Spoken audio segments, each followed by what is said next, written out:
राधे राधे महाराज जी। महाराज जी, एक प्रश्न था कि वीर्य का नाश जब स्वतः ही हो जाता है तो ब्रह्मचर्य का नाश माना जाएगा। वीर्य का नाश स्वतः तब होता है जब हम गंदी हरकतों से युक्त होते हैं। 2-4 महीने में कभी ऐसे, तो हमने एक परमहंस जी से पूछा था, उनसे हमने पूछा ब्रह्मचर्य के विषय में, तो उनका जैसे दाल चढ़ाते हैं और उसकी उबाल आ जाती है, तो ऐसे वीर्य की उफान होती है। तो 2-4-6 महीने में कभी स्वप्न दोष हो गया, मतलब आपको पता भी नहीं चला, वो तो वीर्य हानि नहीं मानी। जिससे संतान उत्पन्न होती, वो वीर्य ऐसे नहीं निकलता। अब हस्त मैथुन के द्वारा, गंदे मोबाइल के दृश्य देखने के द्वारा, गंदी बातों का चिंतन करने के द्वारा अपनी नस नाड़ियों को शिथिल कर लिया।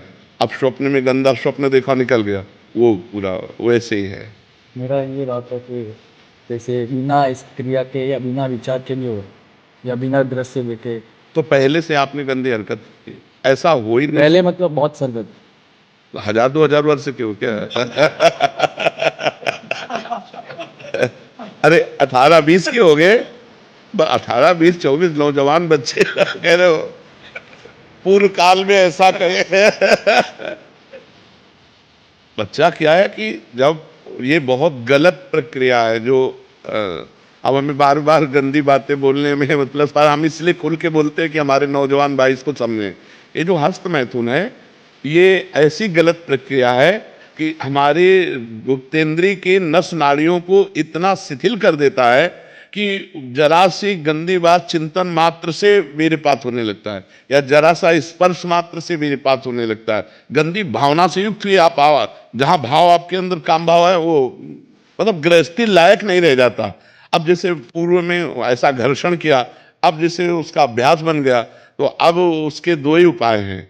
एक तो व्यायाम, 2-3 किलोमीटर दौड़ लगाओ, दंड बैठक 15-20 मिनट लगाओ, अब वो क्रिया बिल्कुल कभी ना होने पाए। और दूसरी औषधियां, आयुर्वेदिक ऐसे डॉक्टर से, वैद्य से मिलो जो आपको ब्रह्मचर्य पुष्ट होने वाली औषधि बताएं, तो दो ही उपायों से इसको वश में किया जा सकता है। और जब स्नान करें तब ठंडा जल नाभि के ऊपर यहाँ से 2-4 लीटर ऐसे धीरे धीरे ठंडा जल डालें ऐसा, और जब लघुशंका जाए तो आधा लीटर ठंडा जल से गुप्तेंद्रिय को उसको, तो धीरे धीरे वीर पुष्ट होने लगे तो है, घर्षण कभी ना करे।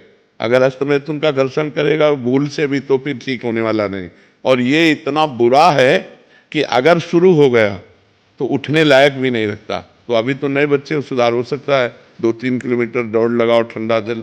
जिम करता हूँ हम जो जिम बात अलग है बच्चा, 2-3 किलोमीटर ठंडी हवा में दौड़ो और दंड बैठक मारो, देहाती अपने देसी काम करो, दंड बैठक मारो और उचित भोजन करो और ठंडे जल का नाभि के ऊपर सेवन करो, और किसी आयुर्वेदिक वैद्य से लो उसकी पुष्टता की दवा लंबे समय तक, तो रुक जाएगा। वो एक मनोवाह नाड़ी है हमारे अंदर, जब हम कोई गलत चिंतन करते हैं तो वो मथानी की तरह, वीर्य का कहीं स्थान नहीं पूरे शरीर में, पूरे शरीर के खून को मथ करके वो 1 मिनट में जैसे दूध से घी निकाल लेते हैं ना, ऐसे खून को मथ करके वीर्य निकालती है। मनोवाह नाड़ी है अंदर जो मथानी की तरह काम करती है, वो 1 मिनट में पूरे शरीर के खून को मथ कर, और उसका सार भाग, खून का सार भाग वीर्य, अब वो मथ दिया तो अब वो 4-6 घंटे में निकल जाएगा, स्वप्न आदि के सोते समय निकल जाएगा। ये गलती हमसे होती जागृत में और परिणाम भोगना पड़ता है स्वप्न में।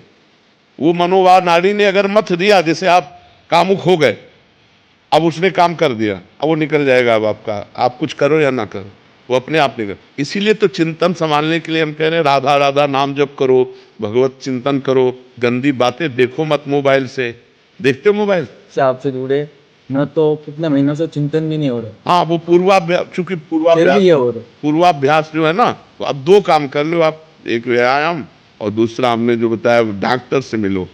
डॉक्टर भगवान का स्वरूप होते हैं, वो कुछ ऐसी औषधियाँ देंगे जिससे इसका है, औषधियाँ हैं ऐसी हैं। ये ब्रह्मचर्य रोकने के लिए बिल्कुल बीमार की तरह भोजन किया जाता है, दाल रोटी साग बिल्कुल सुसो, और पवित्र विचार, चिंतन पवित्र, आचरण पवित्र, आसन पवित्र, तब वो ये ब्रह्म शक्ति है, कोई साधारण थोड़ी। और बड़े भाग्यशाली हो जो इसे रोकना चाहते हो, प्रयास करो, प्रयास करो। चेष्टा की लेकिन आज 23 साल का हूँ, अस्त तुमसे कभी ये नहीं किया, वीर्य का नाश नहीं किया, आपकी कृपा। ये खाली पता नहीं, चिंतन से पहले होता था, देखिए अभी आपसे जुड़ा हो तब से तो चिंतन होना ही बंद हो गया आपकी कृपा से इस काम का, और खाली अभी अपना हो रहा है। आप ये पहले व्यायाम करो और ये दौड़ भाग करके इसको शिथिल करो, ये प्रयोग में आ जाएगा तो सही हो जाएगा। चलो एक बार करो, किसी आयुर्वेदिक वैद्य से, डॉक्टर से मिलके